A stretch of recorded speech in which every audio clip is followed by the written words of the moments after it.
తెలంగాణ రాజకీయాల్లో ప్రత్యర్థులపై ఘాటైన విమర్శలతో ఎప్పుడూ దూకుడుగా కనిపించేటువంటి బీఆర్ఎస్ సీనియర్ నేత మాజీ మంత్రి హరీష్ రావు ఇప్పుడు తానే రాజకీయంగా డిఫెన్స్లో పడ్డారా?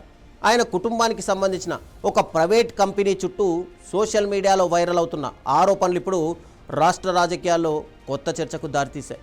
కార్పొరేట్ ఆసుపత్రులు, వ్యాపార భాగస్వామ్యాలు, క్రాస్ పార్టీ సంబంధాలు, వెబ్సైట్ అకస్మాత్తుగా అందుబాటులో లేకపోవడం, ఈ వివాదంలో అసలేం జరుగుతోంది చూద్దాం ఈ ప్రత్యేక కథనంలో.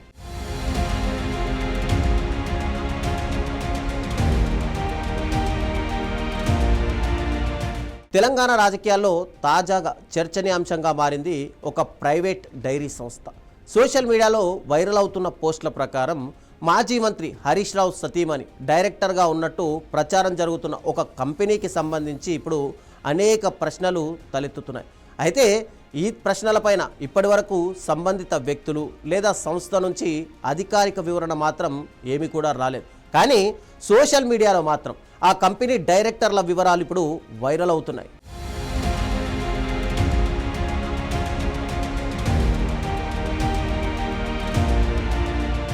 ఈ వివాదంలో ప్రధానంగా వినిపిస్తున్న అంశం ఉత్పత్తుల సరఫరా వ్యవస్థ, కంపెనీలో పెట్టుబడిదారు. ఇక సోషల్ మీడియాలో వస్తున్న వాదనల ప్రకారం రిటైల్ మార్కెట్లో పరిమిత ఉనికి ఉన్నప్పటికీ కూడా హైదరాబాద్లోని కొన్ని ప్రముఖ కార్పొరేట్ ఆసుపత్రులకు భారీ స్థాయిలో సరఫరాలు జరుగుతున్నాయి అనే ఆరోపణలు వినిపిస్తున్నాయి. అయితే ఆ సరఫరాలు ఏ విధానంలో జరిగాయి, టెండర్ ప్రక్రియ ద్వారానా అనే అంశాలపై అధికారిక సమాచారం తెలియాల్సి ఉంది అని చెప్పి నిపుణులు కూడా చెబుతున్నారు.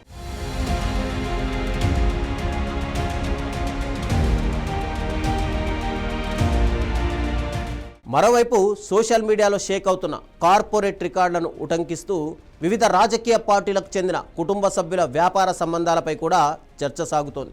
రాజకీయంగా వేర్వేరు పార్టీలో ఉన్న నాయకుల కుటుంబాలు వ్యాపారాల్లో భాగస్వాములు కావడం అసాధారణం కాదని కొందరు చెబుతుండగా, ప్రజా ప్రయోజనాలకు సంబంధించిన అంశాల్లో ప్రయోజనాల ఘర్షణ ఉంటే మాత్రం పారదర్శకత అవసరమని మరికొందరు కూడా అభిప్రాయపడుతున్నారు.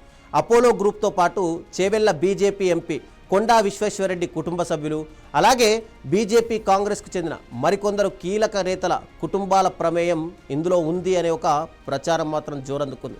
రాజకీయాలు కేవలం ఓట్ల కోసమే, వ్యాపారాల దగ్గరకు వచ్చేసరికి పార్టీల రంగులు మారిపోతాయి అంటూ నెటిజన్లు, రాజకీయ విశ్లేషకులు ఈ స్క్రీన్ వెనుక భాగస్వామ్యాలపైన సెటైర్లు వేస్తున్నారు.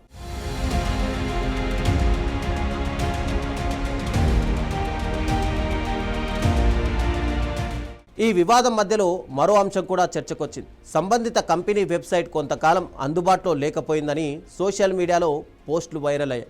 అయితే వెబ్సైట్ సాంకేతిక కారణాలతో నిలిచిపోయిందా లేక ఇతర కారణాలు ఏమైనా ఉన్నాయా అనే విషయంపై కూడా అధికారిక స్పష్టత రావాల్సి ఉంది.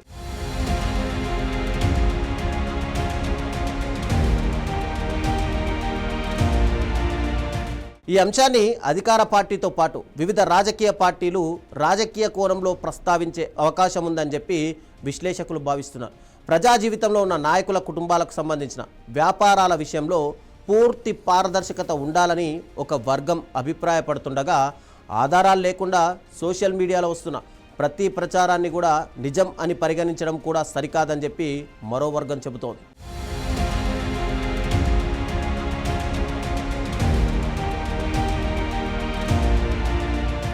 ఈ వివాదంపైన అధికారిక పత్రాలు, సంబంధిత సంస్థ వివరణ లేదా రాజకీయ నాయకుల ప్రతిస్పందనలు వెలుగులోకి వస్తేనే పూర్తి స్పష్టత వచ్చే అవకాశం ఉంది.